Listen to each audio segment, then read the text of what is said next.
Congratulations and all the best. వైశ్య అచ్చు awards నిర్వహిస్తున్న మన రాజు గారికి, అట్లాగే ఆర్గనైజేషన్ కమిటీ ఎవరైతే ఉన్నారో వాళ్ళందరికీ కూడా నా శుభాకాంక్షలు, ధన్యవాదాలు తెలియపరుస్తున్నాను.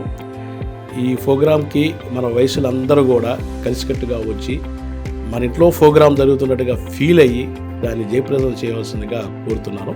ఈ ప్రోగ్రాంకి వర్చుసా గ్రూప్ టైటిల్ స్పాన్సర్గా నిర్వహిస్తుంది. రాజుగారు ఇలాంటి ప్రోగ్రామ్స్ ఏదైనా ఉన్నా నాకు ఇన్ఫామ్ చేస్తే ఫర్దర్గా కూడా ఏదైనా కూడా సపోర్ట్ చేయడానికి నేను ముందుంటానని ఈ సందర్భంగా తెలియపరుస్తున్నాను. థ్యాంక్ యూ వెరీ మచ్ అండి. థ్యాంక్ యూ వెరీ మచ్ అండి.